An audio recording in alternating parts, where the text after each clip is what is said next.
नमस्कार मित्रांनो, स्वाध्याय अकॅडमीच्या YouTube चॅनलवर मी जयश्री आपले सर्वांचे पुन्हा एकदा स्वागत करते। आपली जी सीरीज चालू आहे की मागच्या वर्षी राज्यसेवेच्या याच्यामध्ये जे काही प्रश्न आले त्यातले कुठले असे प्रश्न आहेत की जे आपल्याला डायरेक्टली स्टेट बोर्डच्या पुस्तकांमधून दिसतात। सध्या आपण विज्ञान विषयावरच फक्त बोलतो आहोत। तर मागच्या सीरीज मधला आपला सगळ्यात शेवटचा प्रश्न होता तो हा होता मागच्या लेक्चर मधला। आता आपण पुढच्या प्रश्नाकडे जाऊया। खालीलपैकी कोणत्या रासायनिक अभिक्रिया ऑक्सिडीकरण क्षपण या प्रकारात मोडतात। आता ऑक्सिडीकरण आणि क्षपण हे जे एकंदरीत आहे हे रेडॉक्स रिएक्शन म्हणून ओळखलं जातं, ठीक आहे। आणि रेडॉक्स रिएक्शन्स बद्दलची माहिती जी काही आहे आपल्याला 10वीच्या पुस्तकामध्ये पार्ट 1 मध्ये 8व्या चॅप्टर मध्ये दिलेली आहे, ठीक आहे।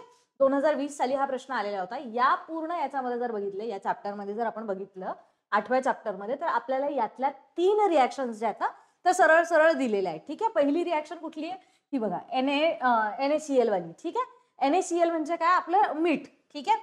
Na+E-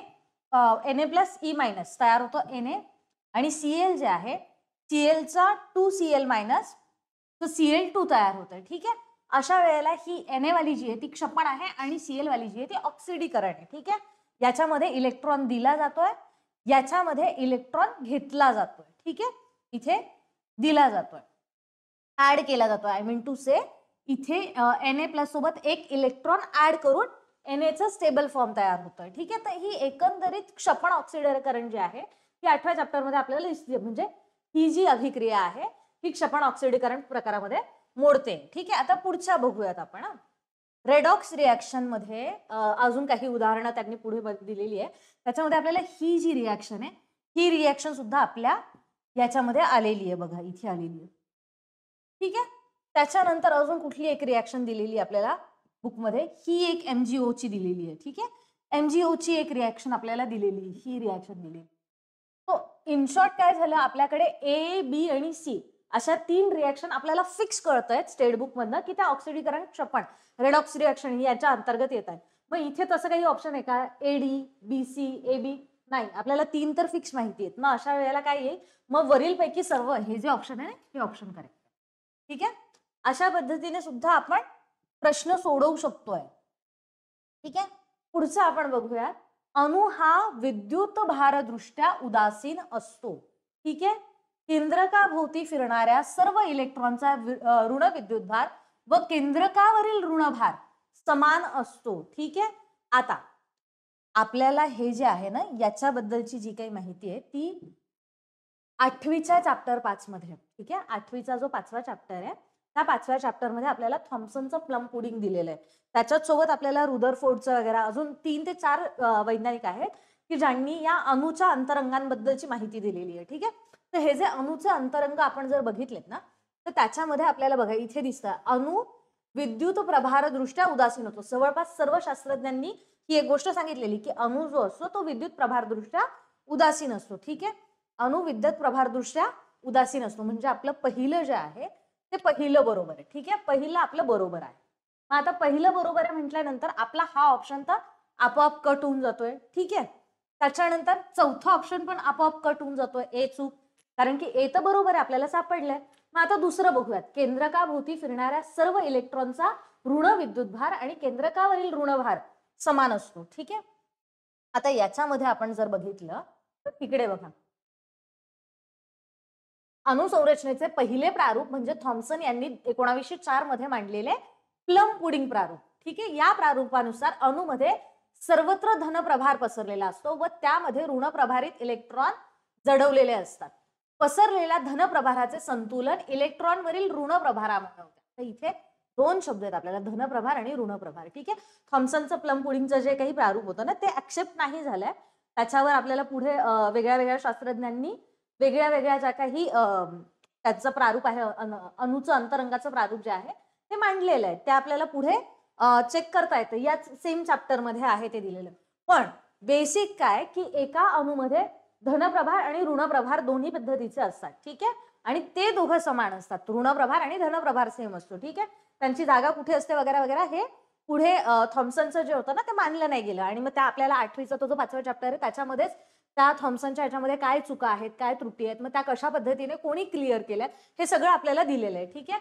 पण मग आता इथे एक साधं सिंपल केंद्रकाभोवती फिरणाऱ्या इलेक्ट्रॉनचा ऋण विद्युतभार आणि केंद्रकावरील ह्या इथे ऋणच्या ऐवजी धनभार समान असतो. ठीक आहे, असा तो शब्द आहे. ठीक आहे, अशी जर लाईन असते ना की केंद्रकावरील धनभार समान असतो तर मग ते बरोबर आलं असतं, पण इथे ऋण असल्यामुळे काय झालंय, हे चुकीचं झालंय. आता बी बरोबर, दोन्ही बरोबर आहेत का, नाही. इन शॉर्ट आपलं उत्तर काय आलं, ए बरोबर, बी चुकीचं. ठीक आहे, पुढचं गणित बघूयात आपण आता. हे जर पाण्याची घनता 1000 किलो पर मीटर क्यूब असेल आणि तांब्याची घनता 8.9 गुणिला 1000 10 मल्टिप्लाइड बाय -3, इथे 103 जे ना 103 नाहीये तिथे, ते ऍक्च्युली ते 10⁻³ आहे. तिथे गणित ज्या वेळेला राज्यसेवेने टाईप केलं ना तिथे टायपो येतो तो काहीतरी. ठीक आहे, हा टायपो इथे असा 3 नसून हा इथे वर 3 आहे. ठीक आहे, 10⁻³ किलोग्राम पर मीटर क्यूब असं असेल तर तांब्याची सापेक्ष घनता किती. ठीक आहे, आता हा असाच्या असा प्रश्न नाही आपल्याला कुठेच आलेला, पण बघा इथे जर आपण बघितलं तर इथे आपल्याला दिसतंय की पाण्याची घनता यांनी पण दिली आहे, पाण्याची घनता यांनी पण दिली. 1000 किलोग्राम म्हणजे 1000ची व्हॅल्यू काय येते, 10⁻³ येते, बरोबर. बाकीचं सेम. त्याच्यानंतर इथे यांनी तांब्याची घनता दिलेली आहे, यांनी लोखंडाची घनता दिलेली आहे. त्याच्यानंतर ही व्हॅल्यू जी आहे 8.9च्या ऐवजी यांनी 7.85 दिलेली आहे, बरोबर. फक्त ज्या काही ही एक व्हॅल्यू चेंज केलेली आहे आणि हा तांब्याच्या ऐवजी लोखंड आहे. ठीक आहे, बाकीचं काहीच चेंज नाहीये. हे गणित आपल्याला जसंच्या तसं 8वीच्या 3ऱ्या चॅप्टरमध्ये सापडतं. ठीक आहे, मग लोखंडाची सापेक्ष घनता, मग आता इथे आपल्याला काय करावं लागेल, आपल्याला लोखंडाची सापेक्ष घनता घ्यायची का, नाही, आपल्याला तांब्याची सापेक्ष घनता घ्यायची. ठीक आहे, मग तांब्याची सापेक्ष घनता काय, तर तांब्याची घनता भागिले पाण्याची घनता. ठीक आहे, तांब्याची घनता आपल्याला माहिती आहे 8.9 मल्टिप्लाइड बाय 10⁻³ आणि पाण्याची घनता माहिती आपल्याला 10⁻3. आता बट ऑब्विसली हे भागिले 10⁻3 हे 10⁻3 कॅन्सल होऊन जाणार, घनता काय उरली 8.9 उरली. बघा बरं, असं दिसतंय का आपल्याला कुठे, पहिलंच ऑप्शन आहे, पहिलंच ऑप्शन आपलं 8.9 आहे. ठीक आहे, म्हणजे काय की सरळ सरळ स्टेट बोर्ड मधनं आपल्याला गणितही येत आहेत, फक्त काय करावं लागतं आपल्याला, त्याच्यामधल्या ज्या व्हॅल्यूज आहेत त्या व्हॅल्यूज चेंज कराव्या लागतात. आता पुढचं सुद्धा एक गणितच आहे. ठीक आहे, या गणितामध्ये काय आहे, अतिशय सोपं आहे. आपल्याला बऱ्याचदा आहे ना हे असं प्रकाशाचे गणित वगैरे बघितले ना की धडकी भरते मनामध्ये की अरे हे काय गणित कसं सोडवणार आहे मी. जर प्रकाश पहिल्या माध्यमातून 2 गुणिले 108 मीटर पर सेकंद वेगाने जाताना दुसऱ्या माध्यमात त्याचा वेग 1.25 गुणिले 108 मीटर पर सेकंद होत असेल तर दुसऱ्या माध्यमाच्या पहिल्या माध्यमाच्या संदर्भातील अपवर्तनांक काढायचा आहे. ठीक आहे, अपवर्तनांक काढायचा आहे. आता ह्या अपवर्तनांकाचा फॉर्म्युला आपल्याला मिळालेला आहे. ठीक आहे, अपवर्तनांकाचा पहिला फॉर्म्युला आपल्याला मिळालेला आहे. ठीक आहे, इथे काय आहे, दुसऱ्या माध्यमाचा पहिल्या माध्यमाशी आहे. ठीक आहे, इथे आपल्याला काय नाही, पहिल्या माध्यमाचा दुसऱ्या माध्यमाशी असा हा फॉर्म्युला आहे, पहिल्या माध्यमाचा दुसऱ्या माध्यमाशी. ठीक आहे, आपल्याला काय करायचं आहे, आपल्याला हे उलट करावं लागणार. ठीक आहे, आपल्याला कारण काय करायचं आहे, दुसऱ्या माध्यमाचा पहिल्या माध्यमाशी काढायचा आहे. ठीक आहे, दुसऱ्या माध्यमाचा पहिल्या माध्यमाशी काढायचा आहे. ठीक आहे, तो पहिला माध्यम आपलं वर येणार आणि दुसरं माध्यम आपलं खाली येणार. पहिलं माध्यम वर आलं, दुसरं माध्यम खाली आलं. ठीक आहे, इकडे बघ, दुसऱ्या माध्यमाचा पहिल्या माध्यमाच्या संदर्भातील अपवर्तनांक आपल्याला काढायचा आहे. ठीक आहे, जसाच्या तसा फॉर्म्युला, जसाच्या तसा, काहीच करायचं नाही. पहिल्या माध्यमाचा वेग काय, पहिल्या माध्यमाचा वेग टाकला, दुसऱ्या माध्यमाचा वेग काय, तो दुसऱ्या माध्यमाचा वेग टाकला. ठीक आहे, आणि मग दुसऱ्या माध्यमाच्या संदर्भातला जो काही अपवर्तनांक आहे तो आपला आला 1.6. ठीक आहे, दुसऱ्या माध्यमाचा अपवर्तनांक आपला आलाय 1.